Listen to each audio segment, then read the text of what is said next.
ಮಾನಸಿಕವಾಗಿ ಹೆಚ್ಚು ನೊಂದವರಿಗೆ ಶ್ರೀಕೃಷ್ಣನ ಸಂದೇಶಗಳು ಬಹಳ ಪ್ರಯೋಜನಕಾರಿ.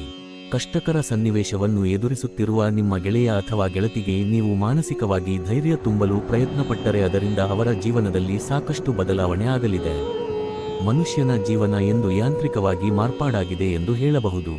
ಡಿಜಿಟಲ್ ಯುಗ ಪ್ರಾರಂಭವಾದ ನಂತರ ಮನುಷ್ಯನಿಗೆ ಮನುಷ್ಯನ ಜೊತೆ ಪ್ರೀತಿ, ವಿಶ್ವಾಸ ಮತ್ತು ಸಂಬಂಧ ಇರುವ ಬದಲು ಯಂತ್ರಗಳ ಮೇಲೆ ಬಹಳ ವ್ಯಾಮೋಹ ಹೆಚ್ಚಾಗುತ್ತಿದೆ. ಇದರಿಂದ ಸಂಬಂಧಗಳು ದೂರ ಆಗುತ್ತಿರುವುದು ಒಂದು ಕಡೆಯಾದರೆ ತನ್ನ ಆರೋಗ್ಯ ಹಾಳಾಗುತ್ತಿರುವುದು ಇನ್ನೊಂದು ಕಡೆ. ಈ ಮಧ್ಯೆ ಆಗಾಗ ಬರುವ ಕೆಲವೊಂದು ಕಷ್ಟಕರ ಸನ್ನಿವೇಶಗಳು ಮನುಷ್ಯನ ಜೀವನವನ್ನು ಗೊಂದಲಮಯ ವಾತಾವರಣಕ್ಕೆ ಸಿಲುಕಿಸಿ ಬಿಡುತ್ತವೆ.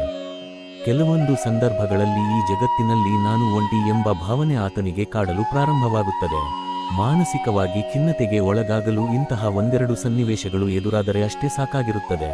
ನಿಮ್ಮ ಗೆಳೆಯ ಅಥವಾ ಗೆಳತಿ ಯಾವುದಾದರೂ ಒಂದು ಕ್ಲಿಷ್ಟಕರ ಸಂದರ್ಭಕ್ಕೆ ಸಿಲುಕಿಕೊಂಡು ಅದರಿಂದ ಹೊರಬರಲಾರದೆ ಕಷ್ಟಪಡುತ್ತಿದ್ದರೆ, ನೀವು ಅವರ ಬಳಿ ಹೋಗದೇ ಇದ್ದರೂ ನೀವು ಕಳುಹಿಸುವ ಒಂದು ಸಂದೇಶ ಅವರ ಜೀವನಕ್ಕೆ ಹೊಸ ರೂಪುರೇಷೆಯನ್ನು ಒದಗಿಸಿಕೊಡುವ ಸನ್ನಿವೇಶವನ್ನು ಸೃಷ್ಟಿ ಮಾಡುತ್ತದೆ.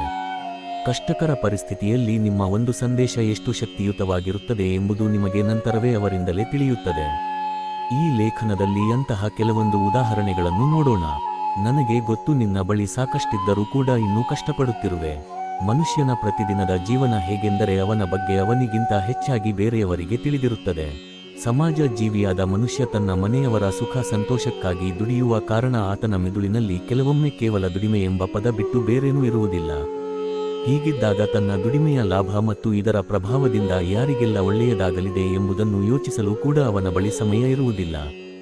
ಒಂದೊಂದು ಸಾರಿ ಇದೇ ವಿಷಯಕ್ಕೆ ಮಾನಸಿಕವಾಗಿ ಖಿನ್ನತೆಗೆ ಒಳಗಾಗಿರುವ ಸಾಧ್ಯತೆ ಕೂಡ ಇರುತ್ತದೆ. ಆದರೆ ಆತನಿಗೆ ತುಂಬಾ ಹತ್ತಿರವಾದ ಒಬ್ಬ ಗೆಳೆಯ ಅಥವಾ ಗೆಳತಿ ಅವನ ಕಷ್ಟವನ್ನು ಅರ್ಥ ಮಾಡಿಕೊಂಡು ಸಮಾಧಾನಕರವಾದ ಒಂದು ಹಿತ ನುಡಿಯನ್ನು ಸಂದೇಶದ ರೂಪದಲ್ಲಿ ಕಳುಹಿಸಿದರೆ ಅವನಿಗೆ ಸಾಕಷ್ಟು ಸಮಾಧಾನವಾದಂತಹ ಅನುಭವ ಉಂಟಾಗುವುದರಲ್ಲಿ ಎರಡು ಮಾತಿಲ್ಲ. ನಿನ್ನ ಸಹಾಯಕ್ಕೆ ಸದಾ ನಾನಿದ್ದೇನೆ. ನಮ್ಮ ಜೀವನದಲ್ಲಿ ಯಾರಾದರೂ ಒಬ್ಬರು ಇಂತಹ ಒಬ್ಬ ವ್ಯಕ್ತಿ ಸಿಗಲಿ ಎಂದು ಕಾಯುತ್ತಿರುತ್ತೇವೆ. ಗೆಳೆಯ, ಬಂಧು ಅಥವಾ ಯಾವುದೇ ದೂರದ ವ್ಯಕ್ತಿ ನಮಗೆ ನಮ್ಮ ಕಷ್ಟದ ದಿನಗಳಲ್ಲಿ ಈ ರೀತಿ ಹೇಳಿದರೆ ನಮ್ಮ ಮನಸ್ಸಿಗೆ ಅದೆಷ್ಟೋ ಸಮಾಧಾನವಾಗುತ್ತದೆ. ಇದೇ ರೀತಿ ನಿಮ್ಮ ಗೆಳೆಯ ಅಥವಾ ಗೆಳತಿ ಯಾರಾದರೂ ಕಷ್ಟದ ಪರಿಸ್ಥಿತಿಗಳಲ್ಲಿ ಜೀವನ ಕಳೆಯುತ್ತಿದ್ದರೆ, ನೀವು ಕಳುಹಿಸುವಂತಹ ಇಂತಹ ಒಂದು ಸಮಾಧಾನಕರ ಸಂದೇಶ ಅವರ ಜೀವನವನ್ನೇ ಬದಲಿಸಬಹುದು. ನಿನ್ನ ಮನಸ್ಸಿನ ದುಃಖವನ್ನು ಕಡಿಮೆ ಮಾಡಲು ನಾನಿದ್ದೇನೆ. ಮಾನಸಿಕ ಖಿನ್ನತೆಗೆ ಒಳಗಾದ ಒಬ್ಬ ಮನುಷ್ಯ ತನ್ನ ಮಾನಸಿಕ ಆರೋಗ್ಯವನ್ನು ಸರಿಪಡಿಸಿಕೊಳ್ಳಬೇಕಾದರೆ ಮೊದಲು ಅವನು ತನ್ನ ಮನಸ್ಸನ್ನು ಹಗುರ ಮಾಡಿಕೊಳ್ಳುವ ಕಡೆಗೆ ಪ್ರಯತ್ನ ಮಾಡಬೇಕು. ಆದರೆ ಮನಸ್ಸು ಹಗುರ ಮಾಡಿಕೊಳ್ಳಲು ಅಥವಾ ಮನಸ್ಸಿನ ಭಾರವನ್ನು ಕಡಿಮೆ ಮಾಡಿಕೊಳ್ಳಲು ತನ್ನ ಮನಸ್ಸಿನ ಒಳಗಿರುವ ನೋವನ್ನು ಹೇಳಿಕೊಳ್ಳಲು ಯಾರಾದರೂ ಬೇಕೇ ಬೇಕು. ನಿಮ್ಮ ಗೆಳೆಯ ಅಥವಾ ಗೆಳತಿಗಾಗಿ ಅಂತಹ ಸ್ಥಾನದಲ್ಲಿ ನಿಲ್ಲುವ ವ್ಯಕ್ತಿ ನೀವು ಆಗಬಹುದು. ಬಾ, ಹೊರಗಡೆ ಹೋಗಿ ಸುತ್ತಾಡಿಕೊಂಡು ಬರೋಣ. ಜೀವನ ಎಂದರೆ ಕೇವಲ ನಾಲ್ಕು ಗೋಡೆಗಳ ಮಧ್ಯೆ ಮಾತ್ರವಲ್ಲ. ಕಚೇರಿಯ ಕೆಲಸಕ್ಕೆಂದು ಹೊರಟರೆ ಬೆಳಗಿನಿಂದ ಸಂಜೆಯವರೆಗೂ ಕಂಪ್ಯೂಟರ್ ಮುಂದೆ ಕುಳಿತು ಕೆಲಸ ಮಾಡಿ ಮನುಷ್ಯನ ಜೀವನ ಯಾಂತ್ರಿಕ ಬದುಕಾಗಿ ಬದಲಾಗಿರುತ್ತದೆ. ಮತ್ತೆ ಮರುದಿನ ಅದೇ ಕೆಲಸ, ಅದೇ ಜೀವನ ಶೈಲಿ. ಇಂತಹ ಜೀವನ ಶೈಲಿಯನ್ನು ವಾರಕ್ಕೆ ಒಮ್ಮೆ ಅಥವಾ ರಜಾದಿನಗಳಲ್ಲಿ ಬದಲಾಯಿಸಿಕೊಳ್ಳಬಹುದು.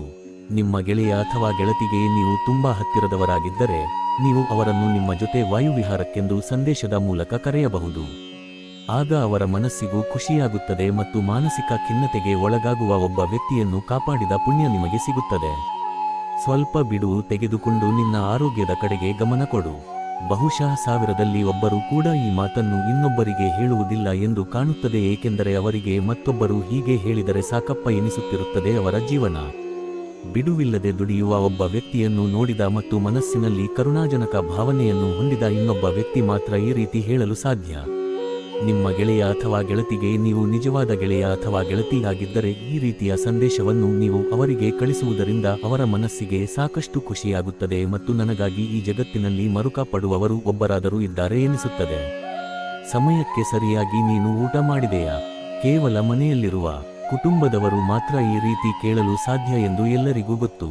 ಅಂದರೆ ಸ್ವಂತ ಕುಟುಂಬದವರಿಗಿಂತ ದೊಡ್ಡ ಹಿತೈಷಿಗಳು ಜಗತ್ತಿನಲ್ಲಿ ಬೇರೆ ಕಡೆ ಸಿಗುವುದಿಲ್ಲ. ಆದರೆ ಕಚೇರಿಯಲ್ಲಿ ಕೆಲಸ ಮಾಡುವಾಗ ಅಥವಾ ಬೇರೆ ಯಾವುದಾದರೂ ಸಂದರ್ಭದಲ್ಲಿ ನಿಮ್ಮ ಗೆಳೆಯ ಅಥವಾ ಗೆಳತಿ ಕಷ್ಟಪಡುತ್ತಿದ್ದರೆ ಅದನ್ನು ನೋಡಿ ನಿಮ್ಮ ಮನಸ್ಸಿನಲ್ಲಿ ಅವರ ಬಗ್ಗೆ ಏನಾದರೂ ಕೇಳಬೇಕು ಎನಿಸಿದರೆ ಈ ಸಂದೇಶವನ್ನು ರವಾನಿಸಬಹುದು. ಇದರಿಂದ ಅವರಿಗೆ ಕೆಲಸದ ಮಧ್ಯೆ ತಮ್ಮ ಆರೋಗ್ಯದ ಜ್ಞಾಪಕ ಬರಬಹುದು ಮತ್ತು ನಿಮಗೆ ಸದಾ ಕೃತಜ್ಞರಾಗಿ ಇರುತ್ತಾರೆ ಕೂಡ.